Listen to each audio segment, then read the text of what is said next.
Bonjour et bienvenue sur ce deuxième épisode de ADP Info RH, l'émission consacrée à la veille législative RH et proposée par ADP.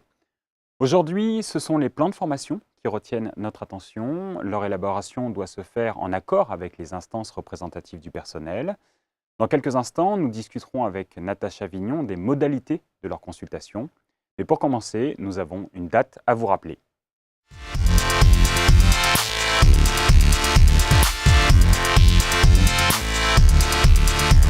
Il appartient à l'entreprise, notamment au regard de ses différentes obligations en termes de gestion des compétences et de formation des salariés, de définir et de mettre en œuvre une politique de formation.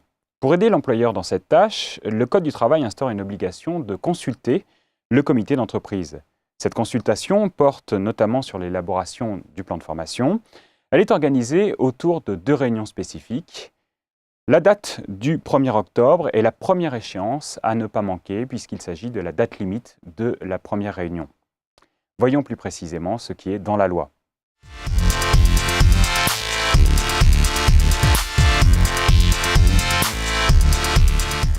Natacha, bonjour. Bonjour. La consultation des instances représentatives du personnel est obligatoire, mais quelles en sont exactement les modalités ? Alors, 2 réunions de consultation sont nécessaires. La première se tient avant le 1er octobre. Elle porte sur le bilan du plan de formation de l'année écoulée et en cours.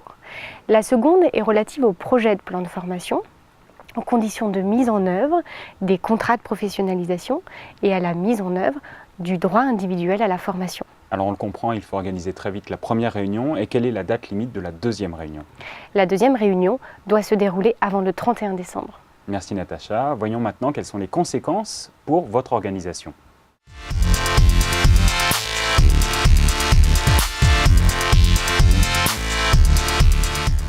Quelles sont les actions à mettre en œuvre dans les services RH de l'entreprise ? Alors, des documents d'information doivent être envoyés au comité d'entreprise au plus tard 3 semaines avant les dates précitées. Les dates butoirs sont donc pour la première réunion le 9 septembre et le 9 décembre pour la seconde. Et qu'est-ce qui doit être fait par l'employeur au terme de chacune de ces réunions ? Alors, un procès-verbal doit être établi. Ce procès-verbal était jusqu'à présent à joindre à la déclaration 2483. Cette obligation a été remplacée par une attestation sur l'honneur qui justifie que l'employeur a respecté son obligation de consultation. Merci Natacha. Voici le moment de répondre à 2 de vos questions.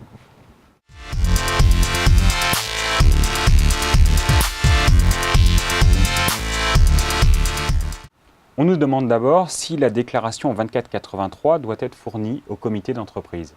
Effectivement, la déclaration 2483 fait partie de la liste des documents à fournir au comité d'entreprise avant la première réunion du 1er octobre. D'autre part, y a-t-il des sanctions en cas de non-consultation du comité d'entreprise sur le plan de formation ? Oui, il existe des sanctions.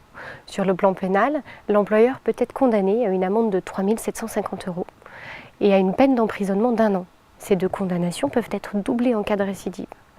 Par ailleurs, en cas de contrôle, si l'employeur n'est pas en mesure de fournir le procès-verbal, dans ce cas, il s'expose à devoir verser au Trésor public une somme équivalente à 50% de la participation au financement de la formation professionnelle continue. Merci beaucoup Natacha. C'est maintenant la fin de cette émission, mais juste avant de nous quitter, voici ce qu'il faut en retenir.